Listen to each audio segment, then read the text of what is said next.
Alright, man, so I don't know what to say about this video, but man, let's just go and get into it, because from what I'm seeing, man, I watched maybe a good 10 minutes of it, and that shit, and not even 10 minutes, I watched a good like 5 minutes of that shit, and that shit had me dying already, man. So let's get into this shit, bro.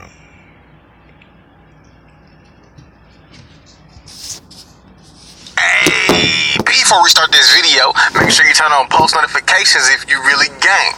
Let's get right to it, man. So there's a couple niggas that put money on Saycheesetv head, cause he made a top 20 list, and the people who didn't make it is pissed off. So they saying he banned from their city. If they see him, they shooting him on sight and all type of shit, right? Now I'm gonna play all the video, but let me give you my thoughts on this shit first, man. First of all, you niggas is weak as hell, bro. You ain't got no type of production behind your shit. All y'all music is trash, bro. Okay, it sound like you be recording that shit on the Obama phone. Now, second of all, you niggas ain't got no money. And you can't go to war with no money, nigga. I mean, he ain't got to worry about no drive-by, because y'all ain't got no damn car. You know what I'm saying? But I'm going to let y'all watch the video, man. But make sure you comment, subscribe, and don't forget to like my shit. Sean Cotton. I'm tired of y'all playing with me.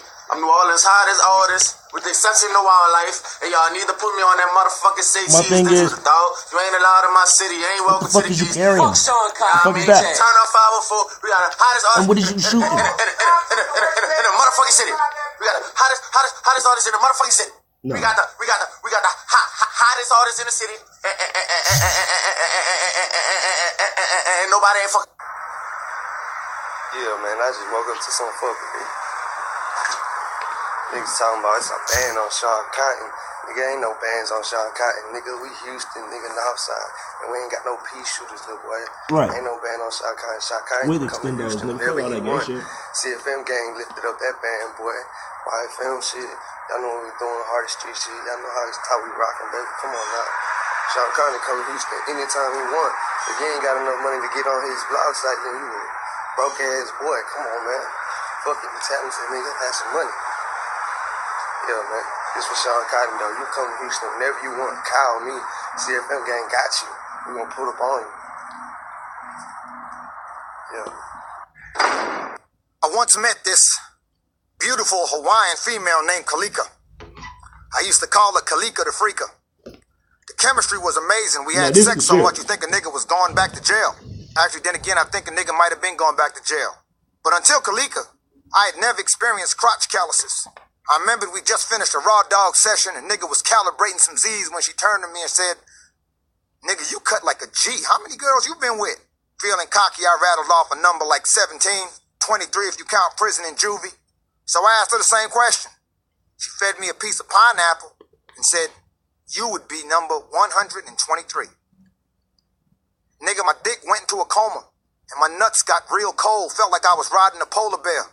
A few episodes of Deadliest Catch flashed before my eyes, and I felt seasick, so I ran to the bathroom, where I noticed the panties in the hamper. Each one of them had a black soot in the crotch area, and it wasn't by design. Wasn't blood spots either. It was hard and crusty, shiny and lava-like, and when I held it close and smelled it, it smelled like 123 niggas. I instantly drank the bottle of hand sanitizer she had on the sink. And whatever you do, do not wash your crotch with Clorox.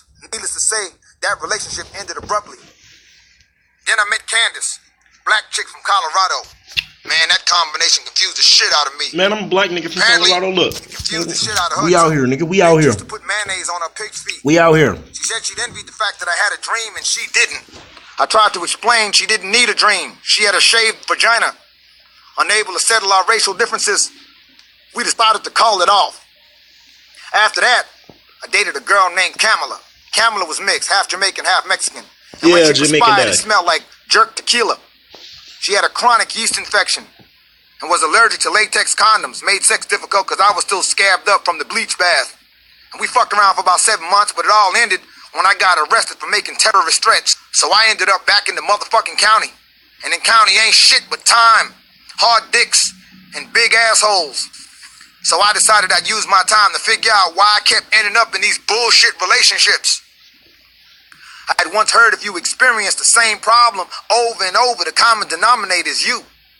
And that shit sat in my stomach like Taco Bell Nacho Grande. And I'd also heard that you attract exactly what you are. I didn't want to accept it. I kept saying to myself, I ain't nothing like them bitches. I can't be that fucked up, heard me? So I started writing down all the things I could remember about the women I'd been with in the past. I put all that stuff that I liked on one side of the paper, and I put all the stuff that I hated on the other side of the paper. Then I wrote down my good and bad qualities. The next morning I read the list over while I was getting my dick sucked behind the commissary and realized I was no different from the women I'd been dating. Weren't you getting your dick sucked? We all had this one thing in common. Not one of us had ever made a list like the one I had just finished writing down. I took the list, man, and I tore it in half. I put the good side in my pocket, and I used the other half to wipe up my nut. And from that day forward, I could feel my life beginning to change. That fucking list became my relationship GPS. Committing things to paper will redefine you, because the minute you write down your purpose is the minute you begin to ask yourself, who the fuck do I have to become in order to obtain this dream? Your written commitment becomes the instruction manual of your life. It steers you away from the riffraff, them gimme gang bitches, negative niggas, emotional. I'm still on the fact this nigga was just talking about getting hair behind the commissary table. What the fuck? The fuck? No, you can't just throw past that like you ain't just say that, little gay ugly dude. Vampires and bad influences. And that is our goal for this evening. We are going to learn how to commit our dreams to paper and then commit to our dreams. Ladies and gentlemen, my name is Tijuana Jackson, and this is Prison Logic. I ain't doing it. This nigga weird as fuck. I can't do it. Alright, bro. I'll vote with y'all.